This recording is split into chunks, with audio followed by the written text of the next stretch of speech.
तो गाइस अभी मैं जो आपको एक डेमो दिखा रहा हूँ, इसको ध्यान से देखना। और आप कभी पेमेंट गेटवे या कोई एसएमएस गेटवे लगाए हो तो आपको एक बात याद होगा कि वहां पे वर्जन वाइज एपीआई आता है, ठीक है, जिसका कभी हम लोग वर्जन 1 यूज करते हैं, कभी वर्जन 2 यूज करते हैं, फिर लिख के आता है कि वर्जन 1 डेप्रिकेटेड, वो यूज में नहीं है।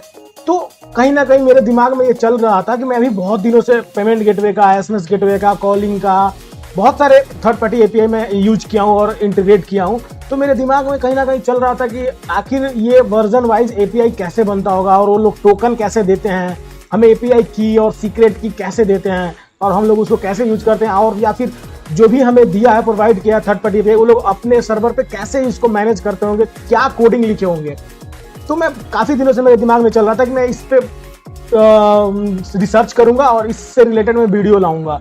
तो आई थिंक वो दिन आ गया है। मैं पहले आपको डेमो दिखाता हूँ। एक सिंपल है, अभी इसमें कोई टोकन यूज नहीं हुआ है, कोई इसमें हम लोग एपीआई की और सीक्रेट की अभी यूज नहीं कर रहे हैं, लेकिन हाँ इसकी गारंटी है कि मैं वर्जन 2 में जब लाऊंगा तो वहां पे आपको टोकन मिलेगा जो हम लोग JWT टोकन यूज करेंगे, और जब हम लोग इसी का वर्जन 3 लाएंगे तो वहां पे हम लोग एपीआई का की देंगे और सीक्रेट की भी देंगे, और बिल्कुल जैसा हमें थर्ड पार्टी पेमेंट गेटवे से या किसी और भी थर्ड पार्टी एपीआई से हमें मिलता है ना एपीआई की और सीक्रेट की, वैसा वाला मैं आपको इस जो अभी मैं डेमो दिखा रहा हूँ, इसी डेमो को मैं उस तरीके का बना दूंगा जिसमें हम लोग यूजर को एपीआई की देंगे और सीक्रेट की देंगे। उस एपीआई की और सीक्रेट की यूज करके यूजर हमारे एपीआई को कॉल करेगा, ठीक है।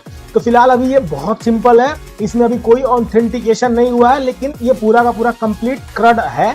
तो चलिए पहले डेमो दिखा देता हूं मैं। तो मैं ये क्या है, ऐसे ही होता है एक्चुअली, ये हमारा डोमेन नेम होता है इतना, और उसके बाद फिर वर्जन, आप वर्जन 1 लिखो, पीजी लिखो, वर्जन 2 लिखो, कुछ भी लिखो, ठीक है। और ये रहा लिस्ट का। तो अगर मैं इसको हिट करता हूं तो देखना मुझे क्या मिलेगा। ये देख सकते हो आप, यहाँ पे मुझे यूजर का लिस्ट मिल गया, ठीक है। अभी हमारे टेबल में कितने डेटा है, मैं आपको टेबल दिखा देता हूँ। ये देखो हमारे टेबल में कितने डेटा है, अभी 6 रिकॉर्ड है, तो हमें ये 6 रिकॉर्ड दे रहा है, जबकि एक लास्ट का आईडी 9 हो गया है यहाँ पे, यानी कि हमें ये 6 रिकॉर्ड दे रहा है, बिल्कुल परफेक्ट। तो लिस्ट वाला हो गया। मैं अभी इसका कोडिंग पार्ट पे भी बात करूंगा, एक एक लाइन ऑफ कोड समझाऊंगा मैं। अगर फिर भी आपको कोई प्रॉब्लम होगी तो आप कमेंट करना और मैं जरूर से रिप्लाई करूंगा। और चैनल को सब्सक्राइब कर लेना, इसलिए क्योंकि मैं इसका वर्जन 2 और वर्जन 3 भी लाऊंगा, जो कि बहुत ही इंपॉर्टेंट होगा। और एक आप भी एक प्रो तरीका से एपीआई क्रिएट कर सकते हो। अगर आप कहीं किसी कंपनी में वर्किंग हो तो ये बहुत ही हेल्पफुल होगा आपके लिए। वैसे हम क्या करते हैं कि कोर पीएचपी में बना ही सकते हैं, अदरवाइज अगर हम लोग फ्रेमवर्क में बना रहे हैं, लारावेल या कोडिग्नाइटर में, तो ज़्यादा बेटर होता है। लेकिन समटाइम्स क्या होता है, कभी कभी किसी को कोर पीएचपी में ही चाहिए होता है, क्योंकि उसका कुछ ना कुछ सॉफ्टवेयर पहले से ही कोर पीएचपी में बना रहता है। तो हमें कोर पीएचपी में भी सीखना है। हम अभी इस वीडियो में कोर पीएचपी में भी सीखेंगे वर्जन 3 तक, और इसी का जब मैं एपीआई बनाऊंगा लारावेल में, तो भी मैं आपको लारावेल का भी एपीआई बना के दे दूंगा, और फिर कोडिग्नेटर में भी कैसे बनाते हैं एपीआई में वो भी बता दूंगा, ठीक है। तो इसलिए बोल रहा हूँ चैनल को सब्सक्राइब कर लेना। चलते हैं डेमो देखते हैं। तो मैंने लिस्ट का क्लिक किया तो ये लिस्ट हो गया हमारा। अगर मैं ऐड का क्लिक करता हूं तो ये देखना, ये डेटा मैं ऐड करने जा रहा हूं। यहां पे देखो 2 वाला ऐड है ऑलरेडी। तो मैं क्या कर रहा हूं, यहां पे कर दे रहा हूं 3 टेस्ट 4 और टेस्ट 4 सेंड। तो ये देखो यूजर क्रिएटेड सक्सेसफुली बता रहा है। तो अगर आप यहां पे जाके डेटाबेस में देखोगे, मैं इसको एक बार रिफ्रेश कर लेता हूं, तो ये देखना यहाँ पे 4 वाला रिकॉर्ड भी क्रिएट हो गया, ठीक है।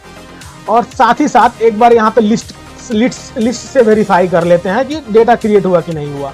तो ये देखो 4 वाला रिकॉर्ड बन गया जिसका आईडी 10 है, राइट। तो ऐड और लिस्ट आपने देख लिया। अब देखते हैं अपडेट कैसे चलता है इसमें। तो अपडेट के लिए हमें क्या करना पड़ेगा, एक पर्टिकुलर प्राइमरी की का आईडी चाहिए होता है जिसपे अपडेट का क्वेरी हम लोग लगाएंगे, ठीक है। तो मैं क्या करने जा रहा हूं, जो हमारा 9 रिकॉर्ड है मैं इसको अपडेट करने जा रहा हूं और इसको 3 कर दूंगा, ठीक है। जहां पे 2 है वहां पे 3 कर दूंगा। तो इसके लिए आईडी क्या यूज करूंगा मैं, 9। तो मैं यहां से हटा दिया 8 को, मैं यहां पे 9 लिख दिया। और सेम ऐसे ही यूआरएल होता है, अगर आप लोग कभी लगाए होंगे थर्ड पार्टी एपीआई तो ऐसा ही यूआरएल होता है, ठीक है। तो मैंने इसको 9 कर दिया। और मैं क्या कर रहा हूँ, इसको 3 कर रहा हूँ और इसको भी 3 कर रहा हूँ। ठीक है, अभी क्या था हमारे लिस्ट में, ये 9 वाला रिकॉर्ड में 2 था ना, तो अभी देखना मैं अगर अपडेट का चला देता हूं तो ये देखो पैच। एक्चुअली मैं अभी कोडिंग पार्ट समझाऊंगा तो आपको पता चल जाएगा कि ये पैच की मेथड नॉट अलाउ का एरर क्यों आया है। यहाँ पे ये होगा पुट होगा और मैं इसको करूंगा सेंड। तो ये देखो update user updated successfully. Actually मैं उसको पैच इस करके रखा था ताकि मैं अभी चेक कर रहा था कि मेथड भी चेक हो रहा है कि नहीं, तो वो चेक हो रहा है। ठीक है, यानी कि हमारा जो भी मैं कोड लिखा हूं वो बिल्कुल परफेक्ट, और एक एक लाइन मैं आपको समझाऊंगा और एक एक लाइन आपको समझ में आएगा। बहुत ही सिंपल है। ठीक है, अगर डिलीट करना है हमें तो हमें क्या करना पड़ेगा, एक आईडी पास करनी पड़ेगी। यानी कि अगर हम लोग सिंपल भी जैसे बनाते हैं पीएचपी में, तो भी डिलीट करने के लिए हमें एक प्राइमरी की का आईडी देना पड़ता है ना, कि इसी आईडी को डिलीट करना है, तो हमें एक पर्टिकुलर आईडी देना पड़ता है कि इसी को डिलीट करना है। तो मैं क्या कर रहा हूँ, लिस्ट से आईडी उठा ले रहा हूँ, जो मैं अभी रिकॉर्ड ऐड किया था 10 वाला, मैं इसी को डिलीट कर रहा हूँ। ठीक है, तो इसकी आईडी 10 है, मैं इसको डिलीट कर रहा हूँ और मैं यहाँ पे 8 को हटा के मैंने 10 पेस्ट किया और मैं कर रहा हूँ सेंड। तो ये देखो यूजर डिलीट सक्सेसफुली। मैं इसको डेटाबेस में भी आपको दिखा देता हूं, यहां से भी ये डिलीट हो जाएगा। मैं इसको रिफ्रेश कर रहा हूं।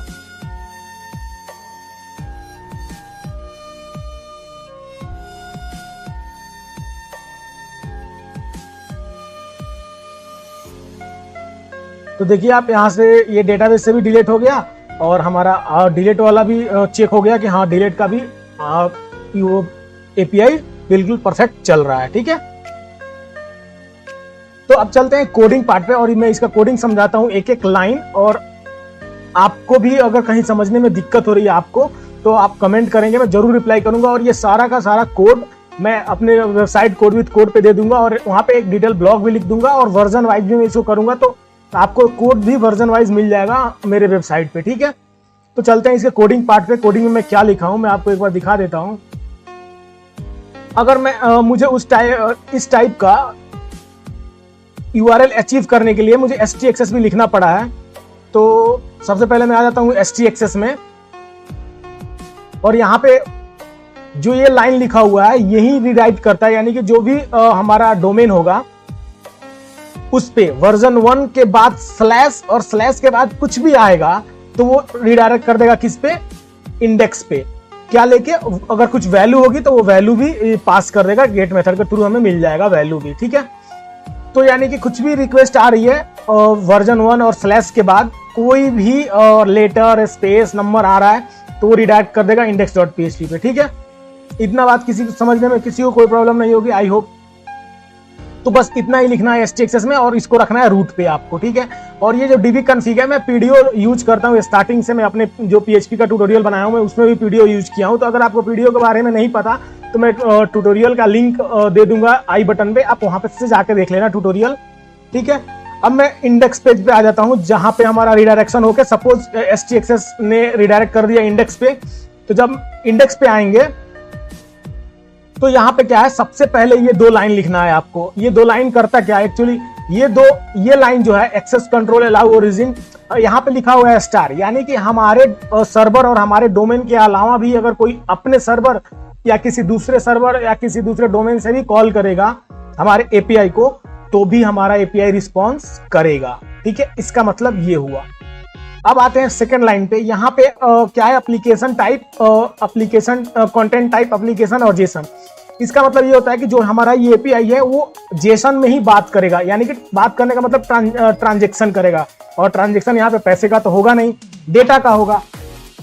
तो जब डेटा का ट्रांजेक्शन होगा तो यानी कि जो ये हम एपीआई बना रहे हैं ये क्या करेगा, जो भी डेटा लेगा अगर तो वो जेसन में लेगा, अगर रिटर्न भी करेगा तो वो जेसन में रिटर्न करेगा। इसका मतलब ये हुआ।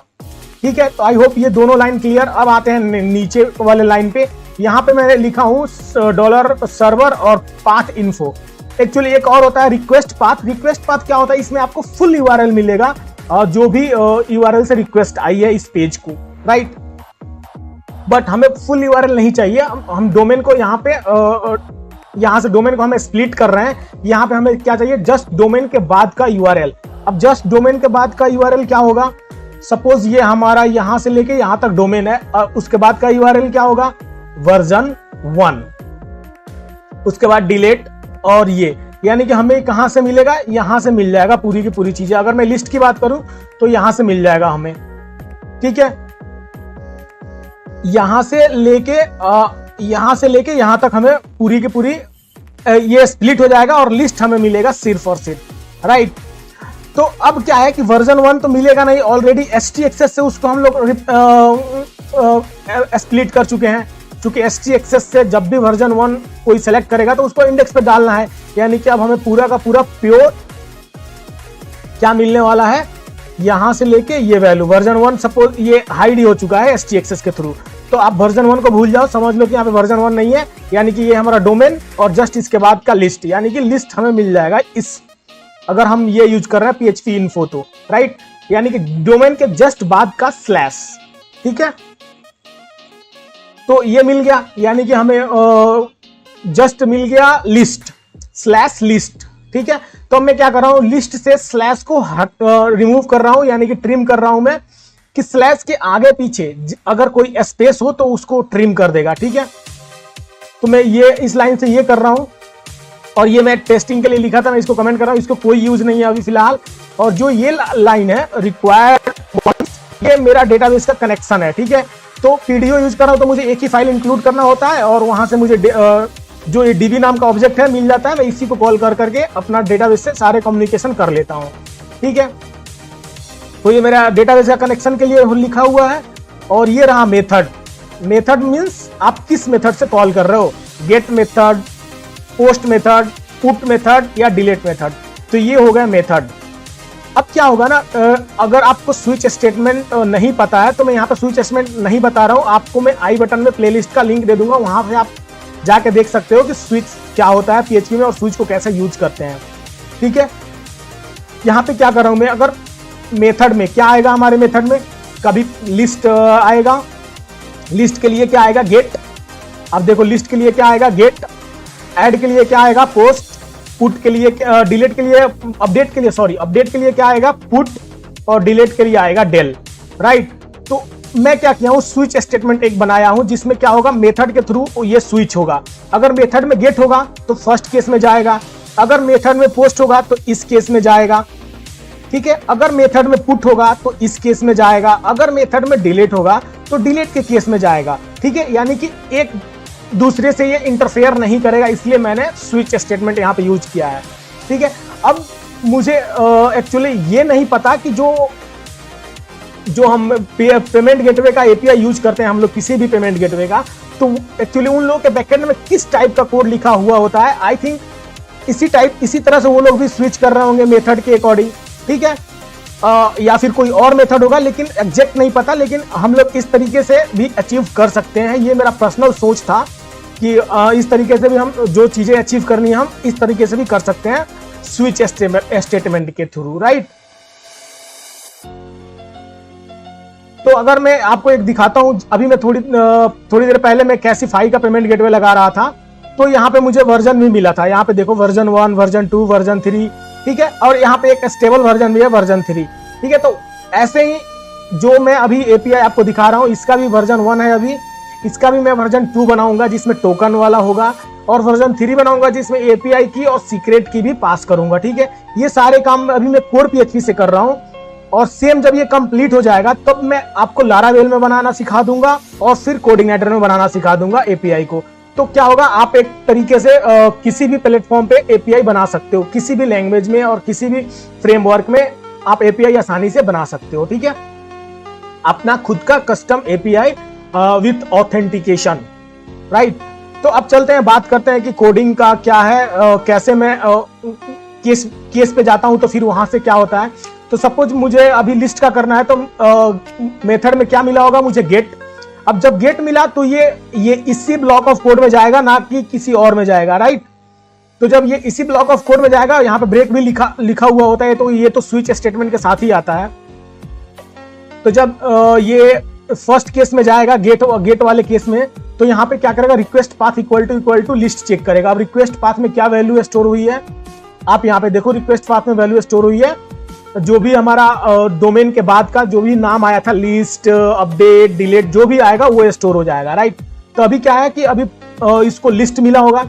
जब लिस्ट मिला होगा तो ये अंदर में क्वेरी लिखा हूं जो कि पीडीओ के थ्रू लिखा गया है। यहाँ पे ये फंक्शन है पीडीओ में ऑलरेडी डिफाइन है, और इसको सिर्फ चाहिए क्वेरी। ये क्वेरी लेगा और डेटा निकाल के डेटाबेस से आरईएस में डाल देगा, और आरईएस को हम क्या किए हैं, इनकोड करके, जेसन इनकोड करके रिटर्न कर दिए हैं, इको कर दिए हैं यहाँ से। जब भी आपको यहाँ पे पूरा का पूरा लिस्ट मिल रहा है पोस्टमैन में, आप देखो ये पूरा लिस्ट इसी एपीआई के थ्रू मिल रहा है गेट मेथड से, राइट। अब क्या होता है, आपको क्या होता है, कभी जरूरत होता है कि सिंगल रिकॉर्ड चाहिए हमें, तो हम जब कभी थर्ड पार्टी एपीआई यूज करते हैं तो हम भी तो वैसे ही करते हैं कि लिस्ट, सपोज ये लिस्ट है तो इसके बाद आईडी दे दो कि कौन सी आईडी का रिकॉर्ड चाहिए। तो मैं बोल रहा हूं कि मुझे जो आईडी 2 है उसका रिकॉर्ड चाहिए, और मैं कर दिया सेंड। तो ये देखो सिंगल रिकॉर्ड लेके आया। तो यानी कि एक ही एपीआई से हमारा 2 काम हो गया, एक तो ऑल रिकॉर्ड के साथ और एक सिंगल रिकॉर्ड के साथ, ठीक है। तो सिंगल रिकॉर्ड वाला कैसे काम करता है, यहाँ पे मैंने एक प्रेग मैच लगाया है। एक पीएचपी का इनबिल्ड फंक्शन होता है जिसको क्या चाहिए होता है, एक रेजेक्स चाहिए होता है, और वो रेजेक्स मैच करता है। अगर मैच हो जाता है तो जो भी मैच होता है उसको एक मैच नाम के वेरिएबल में मैं डाला हूं, और उसके फर्स्ट इंडेक्स से जो भी मिला है उसको मैं टास्क आईडी बोल दे रहा हूं। टास्क आईडी बोले तो यूजर आईडी, यानी कि जो लास्ट आईडी हमें मिलेगी /list/id, यानी कि जो आईडी मिलेगी वो, ठीक है। और वो आईडी लेके मैंने select star from users where user ID is equal to task ID, यानी कि जो इसमें आएगा। तो फिर इससे सिंगल रिकॉर्ड मिला, ये रिटर्न हो गया। सपोज ये भी नहीं मिला, ये भी नहीं मिला, कुछ यूआरएल में कुछ गलत हो गया, जैसे कि लिस्ट कर दिया, लिस्ट 2 कर दिया, तो इस टाइम पे क्या आएगा, ये रिसोर्स नॉट फाउंड। मतलब क्या हुआ, ये इसमें चला गया, रिसोर्स नॉट फाउंड, यानी कि कोई इसको कोई मैच ही नहीं किया, मतलब जो भी हम कंडीशन लिखे वो मैच ही नहीं किया, राइट। तो ये चला जाएगा रिसोर्स नॉट फाउंड में। सेम ऐसे ही मैंने पोस्ट के लिए किया है। पोस्ट के लिए जो भी डेटा आ रहा था मैंने उसको रिसीव किया, और आई होप कि आप लोग इसको फाइल गेट कंटेंट बहुत जगह पे यूज किए होंगे, ठीक है। तो मैंने उससे वैल्यू को पूरी उठा लिया, जो भी वैल्यू मुझे जेसन में मिल रहा था यहाँ से ऐड मेथड के थ्रू, ठीक है। मैंने उसको सारे को उठा के और एक एसोसिएटिव एरे बनाया और इंसर्ट फंक्शन को पास कर दिया। इंसर्ट फंक्शन को क्या चाहिए होता है, टेबल का नाम और जो डेटा है एसोसिएटिव एरे में चाहिए होता है। तो मैंने क्या किया, एक एसोसिएटिव एरे बनाया और यूजर को इंसर्ट फंक्शन को पास कर दिया एज ए सेकेंड पैरामीटर। तो यहां से जब यूजर न्यू इंसर्ट हो जाता है हमारे डेटाबेस में, तब मैं चेक कर रहा हूं कि क्या न्यू इंसर्ट हो गया। अगर हो गया तो ये मैसेज दे दो, अदरवाइज ये मैसेज दे दो, ठीक है। अगर ये मैच नहीं कर रहा है ऐड वाला, तो आपको फिर से मैसेज एरर मिल जाएगा रिसोर्स नॉट फाउंड का, ठीक है। तो आप ये पोस्ट मेथड भी समझ गए। अब आते हैं पुट केस पुट पे। पुट से क्या करते हैं, पुट से हम लोग क्या करते हैं, अपडेट करते हैं रिकॉर्ड्स को, जो भी हमारा टेबल में अपडेट करना है, इससे हम लोग अपडेट कर सकते हैं अपने टेबल को। अब इसके लिए मैं क्या किया हूं, एक तो मैं अपडेट ही पास करूंगा यहां से स्ट्रिंग हार्ड कोडेड, ठीक है। हार्ड कोडेड अपडेट ही आएगा, अपडेट के अलावा कुछ आएगा तो रिसोर्स नॉट फाउंड में मिल जाएगा उसको, ठीक है। यानी कि अपडेट ही चाहिए। और अपडेट के बाद कोई नंबर चाहिए मुझे, कोई सा भी नंबर, ठीक है। अगर ये नंबर मिलता है यानी कि ये रेजेक्स मैच होता है, तो मैच में मुझे फिर से मिल जाएगा आईडी। जब आईडी मिल जाएगा तो मैं डेटा को पूरा का पूरा डेटा रिसीव कर लूंगा, यानी कि जो भी जेसन से डेटा पास हुआ होगा ये रिसीव कर लिया मैंने, और उससे एक एसोसिएटिव एरे बनाया। और जो ये पीडीओ का मेरा फंक्शन ऑलरेडी बना हुआ है, मैं उसको क्या करूंगा, यूज कर लूंगा अपडेट फंक्शन। और इसको क्या चाहिए होता है, 4 parameter, first user, second associative data, third primary की, यानी कि टेबल का प्राइमरी की क्या है, और फोर्थ पैरामीटर होता है कि प्राइमरी की वैल्यू क्या है, यानी कि जो भी आईडी हमें मिली होगी एपीआई से वो आईडी पास करना है यहाँ पे। दैट्स इट, बस इतना से क्या करेगा, ये अपडेट कर देगा। और अपडेट करने के बाद मैं फिर से चेक किया हूं कि प्रॉपर अपडेट हुआ कि नहीं। अगर प्रॉपर अपडेट हो गया तो update successfully, otherwise updation failed. अब आते हैं डिलीट के केस पे, जो कि हमारा लास्ट है। इस केस में भी मुझे प्रेग मैच यूज करना पड़ा है। यहां पे क्या होगा कि डिलीट स्ट्रिंग चाहिए, उसके बाद स्लैश के बाद कोई नंबर मैंडेटरी है। अगर कोई नंबर नहीं आ रहा है, डिलीट के बाद कोई और नाम आ जा रहा है, तो ये मैच नहीं होगा और फिर से रिसोर्स नॉट फाउंड पे चला जाएगा। अगर मैच हो गया तो जो भी मैच हुआ है उसकी आईडी निकालेंगे और उसको as a task ID pass कर देंगे, ठीक है। अब ये डिलीट फंक्शन भी हमारा पीडीओ में बना हुआ है। आप यहाँ पे पीडीओ के बारे में आपको नहीं पता तो मैं जो भी वीडियो के आई बटन पे जो मैं प्लेलिस्ट का लिंक दे रहा हूँ वहां पे जाके देख लेना। पीडीओ के मैं बारे में पूरा कंप्लीट वीडियो बना के रखा हूँ।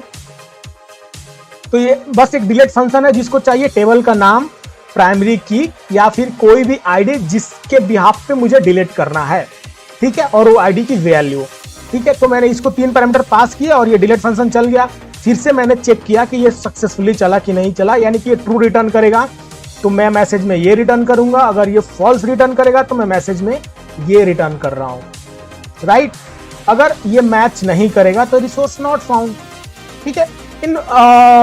इन फ्यूचर अगर कोई मेथड मैच नहीं करता है तो ये आएगा मेथड नॉट फाउंड। जैसे कि मैं अभी दिखाया था, मैं वहां पे पैच मेथड यूज कर रहा था तो मेथड नॉट फाउंड आया था, तो ये इसी एरर के कारण आया था, ठीक है। तब मैं बोला था कि मैं आपको कोडिंग पार्ट में बता दूंगा कि क्यों आया था वो एरर। यानी कि अगर कोई मेथड यहाँ पे डिफाइन नहीं है, अगर कोई दूसरा मेथड यूज करके कोई कॉल कर रहा है तो वो मेथड नॉट फाउंड पे जाएगा। अब मैं इसको एक लाइव एग्जांपल समझाता हूँ। सपोज ये पेमेंट गेटवे का, किसी पेमेंट गेटवे का एपीआई है और यहाँ पे ऑलरेडी ये हमें मेथड्स बना के देते हैं। आप देखिए यहाँ पे अगर क्रिएट ऑर्डर करना है तो आपको पोस्ट मेथड यूज करना पड़ेगा, अगर ऑर्डर पे करना है तो पोस्ट मेथड यूज करना पड़ेगा, अगर ऑर्डर चाहिए आपको तो गेट मेथड यूज करना पड़ेगा। अगर आप गेट मेथड यूज करके एक तो आप पूरा ऑर्डर ले सकते हो जितना भी ऑर्डर क्रिएट हुआ है, या फिर आप ये कर सकते हो कि किसी एक ऑर्डर आईडी पास करके कोई सिंगल ऑर्डर का भी रिकॉर्ड ले सकते हो। तो यानी कि ऑलरेडी ये लोग मेथड डिफाइन करके रखे हैं। इस मेथड के अलावा अगर कोई भी मेथड आप कॉल करोगे तो इनका कुछ और एरर मैसेज होगा और हमारा कुछ ये मेथड है, ये एरर मैसेज है कि मेथड नॉट अलाउ, ठीक है। आप चाहो तो इस मैसेज को अपने अकॉर्डिंग डिजाइन कर सकते हो, राइट। ये मैं कोड पूरा का पूरा अपने वेबसाइट codewithcode.com पे दे दूंगा, वहां पे आप देखना और इसको इंप्रूव करने में मेरी अगर चाहो तो आप हेल्प कर सकते हो। और मैं नेक्स्ट वीडियो जब इसका वर्जन 2 आएगा तो उसमें मैं JWT टोकन के थ्रू इसको ऑथेंटिकेट करेंगे और फिर हम लोग यूजर को डेटा देंगे, राइट। तो इस वीडियो में इतना ही। Thank you so much.